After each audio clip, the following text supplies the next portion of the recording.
periodismo es una pasión, es un compromiso, es investigación, es mi vida. Yo vivo, como te dije, transpiro, respiro y todo lo demás el periodismo. Siempre estoy, digamos, atento a todo lo que ocurre, siguiendo la coyuntura, prestando atención a cada uno de los detalles, porque me parece que todo se puede convertir finalmente en un hecho noticioso y por eso hay que estar atento a todo lo que pasa.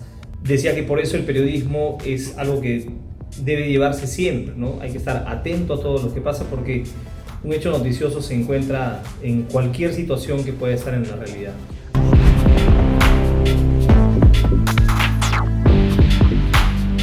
Un buen periodista es aquel que va más allá de lo evidente, ¿no? Que trata de buscar mayores cosas de las que percibe inicialmente, ¿no?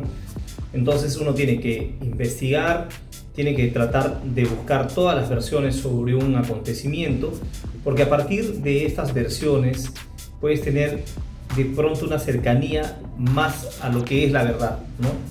Eso ha sido algo que yo por lo menos siempre he practicado. No solamente te tienes que quedar con lo que dice una persona, ¿no? O un especialista, porque puede haber varias interpretaciones de un hecho o varias perspectivas de lo que se ve sobre un acontecimiento, ¿no?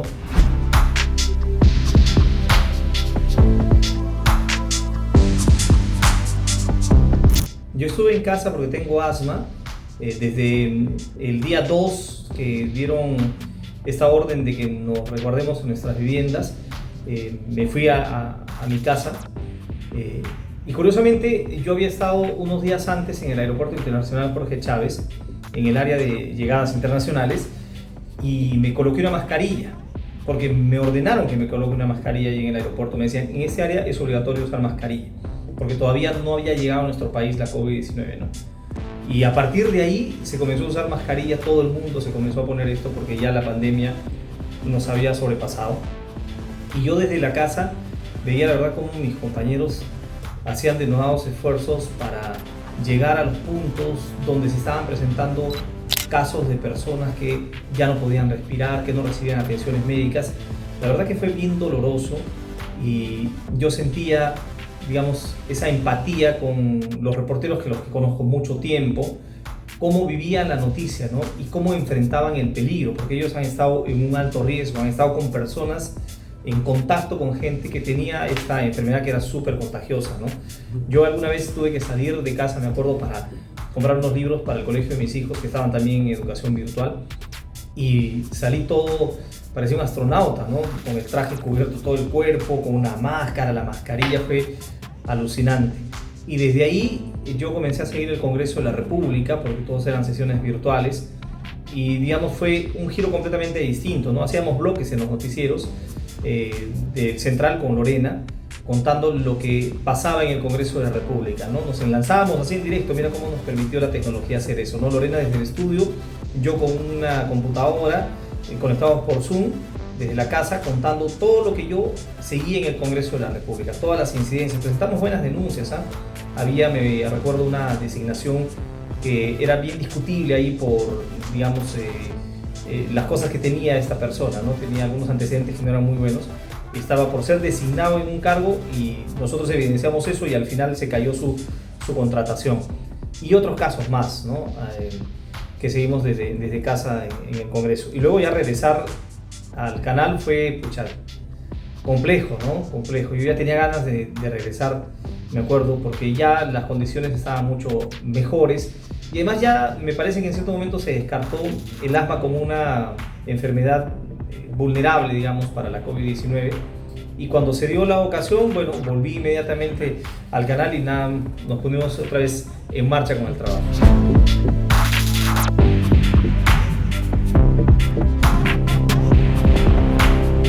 Este ha sido un antes y un después, me parece, ¿no? Porque a partir de ahí, yo no recuerdo que antes se hacían entrevistas por Zoom, por ejemplo, para noticieros o para notas. Ahora ya es cotidiano, ¿no? Incluso te resuelve el tema de las distancias.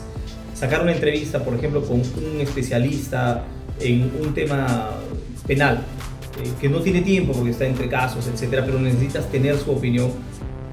Y si en el día él no se daba un espacio para que tú lo vayas a visitar a su casa y además ese viaje que debías hacer, complicado, no se podía dar. Sin embargo, ahora le dices y él agarra su aparato, se conecta con Zoom y tienes la entrevista y se puede poner en primera pantalla porque la calidad finalmente es aceptable, digamos, para un medio, para un noticiero, ¿no? Entonces nos ha facilitado en ese sentido, ¿no? Y además también ha permitido, me parece, al periodismo contar la noticia de una manera distinta, más completa, ¿no? Porque puedes poner tú en primera pantalla la noticia en sí, digamos, el hecho, y puedes complementarlo en la web con una nota redactada, con un video adicional, con un TikTok, etc. Entonces tú le das al televidente, en este caso que ya es un usuario, una nueva experiencia de consumir noticias, y eso me parece que ha sido bastante rescatado aquí en Latina, porque se han generado nuevas áreas, estamos viendo, tú mismo ves cómo ha cambiado esto, el área de adaptación, el área de digitalización o el área digital. Entonces estamos en ese camino, ¿no? Y todavía se verá evolucionando, me parece, el periodismo, pero no hay que tenerle miedo a esto, ¿no? Sino me parece que es parte del avance, de la evolución del periodismo, ¿no? En este camino con la tecnología.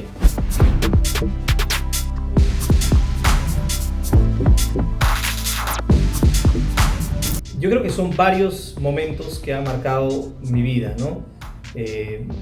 Uno de los más importantes me parece que fue, como te comentaba, la llegada del Papa, ¿no? A nuestro país. Yo estuve en Trujillo, fui a Huanchaco, donde él tuvo una ceremonia que fue muy bonita, muy vistosa, donde se combinó con el tema de nuestra cultura. Estaban todos las vírgenes y santos de nuestro país, por lo menos del norte, concentrados en esta playa. Y hemos estado muy cerca al Papa, ¿eh? Estábamos con unos reclusos, con unos presos del penal allá de Trujillo, que le habían llevado un presente al Papa, ¿no? Y estábamos, te digo que a 2 metros más o menos de donde se encontraba el Santo Padre, y ahí sucedió de pronto algo del destino, ¿no? Cuando estaba por recibir el presente, él finalmente volteó hacia el otro extremo para saludar a la gente. Si no hubiéramos tenido la oportunidad de hacerle tal vez una pregunta, pero fue muy emotivo ver cómo la gente se emocionaba al ver al Papa, toda esa fe que tiene en nuestro país. Creo que ese es uno de los momentos más significativos. Y el otro que puedo decir también es la ruta electoral, que es un bloque que hice para Latina en 2 ocasiones, y me recorrí prácticamente todo el país de punta a punta, desde Tumbes hasta Tacna, desde Pucallpa hasta Lima, etcétera, ¿no? Y esto me parece que es bastante rescatable e importante. ¿Por qué? Porque en cada una de las localidades nosotros conversábamos con la gente y le preguntamos a la gente qué era lo que requería su comunidad, su localidad, para salir del problema en el que se encontraban, ¿no? Y hemos visto de todo, ¿no? Por ejemplo, cuando estuvimos en Camaná, vimos el tema de la posta médica. Una posta médica que tenía todas las paredes resquebrajadas y que no tenían equipamiento médico, imagínate. A tal punto de que los propios doctores, los cirujanos, tenían que operar con herramientas de ferretería. O sea, era alucinante. Y eso salió en los diferentes noticieros, ¿no? Nosotros estábamos en la mañana, en la tarde y en la noche haciendo como una especie de mini reportajes donde dábamos a conocer esta problemática. Fue, me parece, bastante exitoso esto. A mí me reconfortó mucho porque cada una de las localidades a las que llegábamos nos recibían muy bien. Es más, nosotros anunciábamos, decíamos, hoy día estamos en Arequipa, mañana por si acaso estamos, no sé, en Hilo. Entonces ya en Hilo nos esperaban. Y fue de verdad bien gratificante profesionalmente hablando, ¿no?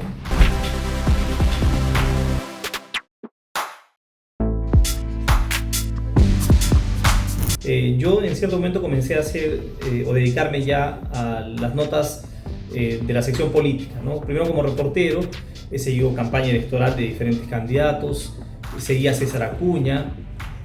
Nosotros conseguimos ese video en el que César Acuña ofrece 10.000 soles a los comerciantes de un mercado en Chosica, por ejemplo, y eso finalmente le costó la carrera en las elecciones, terminó saliendo de la campaña. Luego seguía Verónica Mendoza.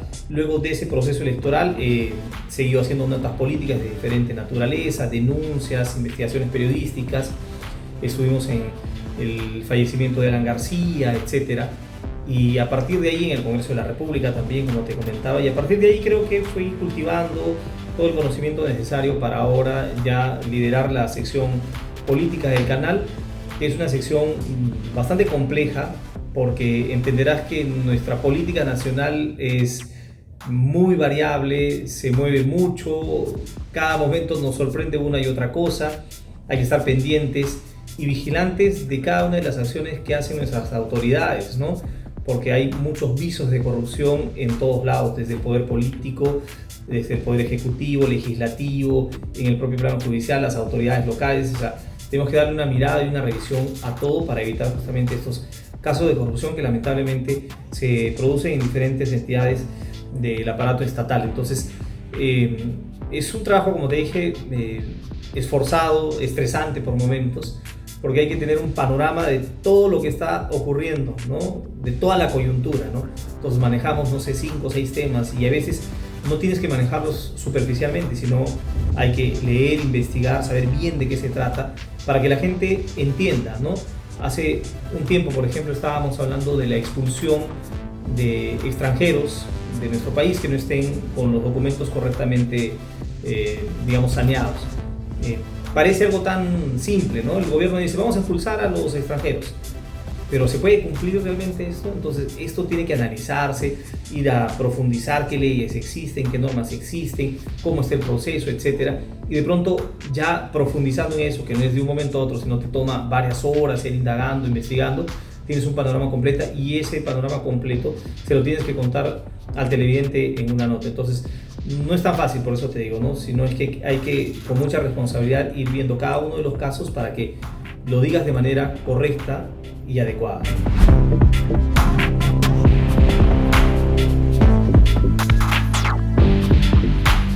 Es un documental, un especial multiplataforma. Es diferente a lo que se ha visto hasta ahora en la televisión peruana, porque no solamente es el contenido que se va a ver en primera pantalla, sino que van a salir unos códigos QR que nos van a llevar a tener contenidos adicionales en la web, en las redes sociales, etcétera, para tener una mayor comprensión, un mayor entendimiento de lo que pasa en los confines del mundo, en el continente helado, en la Antártida. Y es importante ver, me parece, este documental, porque en él lo que nosotros hacemos es contar y mostrar a través de las imágenes que hemos hecho con Cristian Luque, el camarógrafo y realizador también de este documental, de cómo está afectando el incremento de las temperaturas a todo el mundo y principalmente a la Antártida. ¿Por qué la Antártida es tan importante? Porque, digamos, si hacemos una comparación, vendría a ser como el aire acondicionado del planeta. Es el que ayuda a enfriar un poco las temperaturas de todo el mundo. Y lo que está pasando allá es que, sobre todo el archipiélago de Shetland del Sur y la península antártica, que es como la colita del continente antártico, que está más cerca del continente americano, está perdiendo la cantidad de hielo que tenía. Los glaciares están derritiéndose.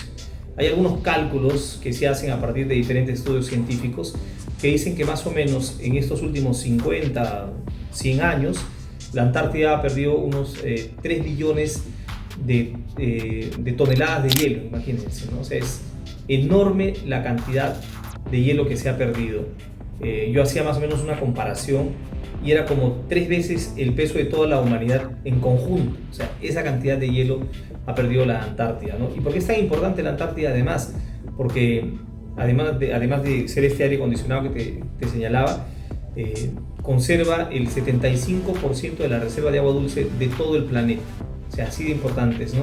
Y además tiene como el 85 y 90% del hielo de todo el planeta.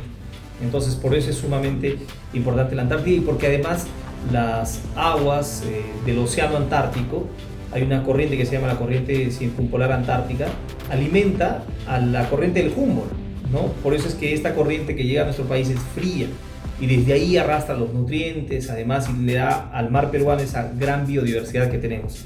Entonces, ¿importa la Antártida? Por supuesto que importa, y a partir de este documental que estamos elaborando para Latina Noticias, yo creo que van a poder tener un mejor entendimiento de qué está pasando en esta parte tan alejada, parece, del planeta, pero tan próxima si se refiere al impacto que generaría en la vida de todos los seres humanos, no solamente de los peruanos.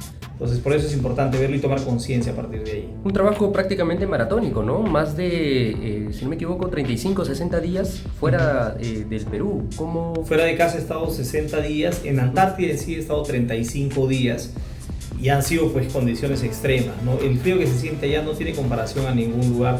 Yo he estado, no sé, en Puno, he estado en Mazo Cruz, que es una zona muy fría, en un sitio que se llama Corani, que está también en Puno, que está como a casi 5.000 metros de altura, pero no se siente el mismo frío que allá en Antártida, ¿no? Las temperaturas allí en el verano austral, que es el momento en el que nosotros hemos estado de viaje, que es el momento más amigable hablando, digamos, de temperaturas, esta oscila entre 5 y menos 15 grados, imagínate, ¿no? Allí tienes que llevar diferentes capas de ropa, ¿no? Desde digamos, una cobertura primero, que es ropa térmica, luego tienes que llevar un polo, un buzo, chompa, encima de la chompa una casaca y a veces una parca encima. Los zapatos tienen que ser especiales. Y cuando corre viento, el frío es mucho más intenso. Ahí hay unos vientos catabáticos, le dicen, que tienen la particularidad de descender a mucha velocidad, tocan los glaciares y se enfrían más todavía. Y cuando eso te da al rostro, olvídate, o sea, tú sientes que se te va a caer la cara, se te va a desprender la piel, se te van a caer las orejas. Por eso es que cuando estás en una ventisca no puedes tener ni las orejas, ni las manos, ni los ojos descubiertos, tienes que estar todo tapado, si no sería imposible soportarlo. Sí.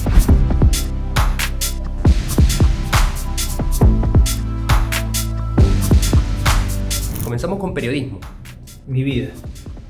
Familia. Mi vida también. Política. Complicada. Alan García. Una incógnita. Latina Noticias. Mi casa. ¿Vivo o muerto? Saquen sus conclusiones. Plato favorito. El arroz con pollo. Equipo favorito. El Cienciano. Antártida. Una extraordinaria experiencia. Mentira. Jamás. ¿Verdad? Siempre. Miedo. A la muerte. Felicidad. En diferentes instantes, ¿no? La felicidad no es algo que sea eterno, ¿no? Yo creo que la felicidad se alcanza por momentos, ¿no? En cada una de las acciones que hacemos o en ciertos instantes de nuestra vida somos felices. José Vázquez. Periodista.